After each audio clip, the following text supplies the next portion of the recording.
Удобно, красиво, а главное безопасно. Все самое необходимое для благоустройства центральной улицы готово. Установлены 9 скамеек и 20 фонарных столбов. Для Зины Белхароевой вопрос освещения был один из самых важных. Она переживала за школьников, которые учатся во вторую смену. Возвращение домой в темное время суток было для них испытанием. Теперь с этим проблем нет. Даже бережет сирди, мерши يتخون حنز هاو بعدي يوج دخل ده حصر حدا حك ده حصر شو ديك سيدي حقا ديك خطون تغيرت تاتخك حجج. Помимо скамейки, фонарей здесь проложили незамерзающий тротуар протяженностью 925 метров. Благоустройство улицы производили в рамках реализации национального проекта формирования комфортной среды. Для проекта администрации села были выбраны лучшие материалы, ведь речь шла об изменении качества и образа жизни граждан. Вот мы установили 9 скамеек и, соответственно, 9 урн. Вот это, мы на определенное расстояние разбили весь промежуток, который благоустраивается.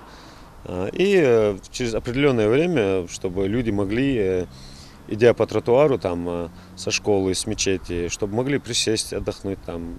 Эти лампы, они, по-моему, нового образца. Почему вы выбрали именно их? Новые технологии, они энергосберегающие. Вот. И в плане света, освещения, да, они более намного экономнее. Не меньше пешеходов радуются и автолюбители. Отсутствие тротуаров и освещения становилось причиной аварий на дорогах.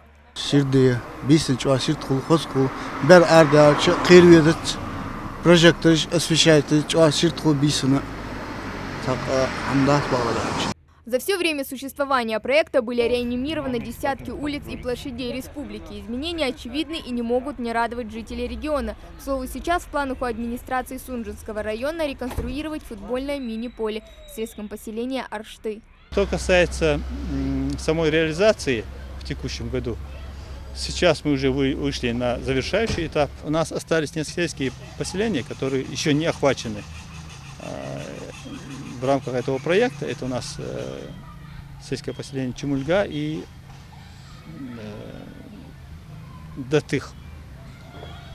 Планируем в ближайшее время, скорее всего на будущий год, и уже там построить или благоустроить или общественную территорию, мини-футбольное поле. То же самое будем согласовывать с местным населением. Пятимат Евлоева одна из тех, кто перемен всегда ждет с нетерпением. Женщина признается, впервые за 27 лет смогла прочувствовать ту самую комфортную городскую среду.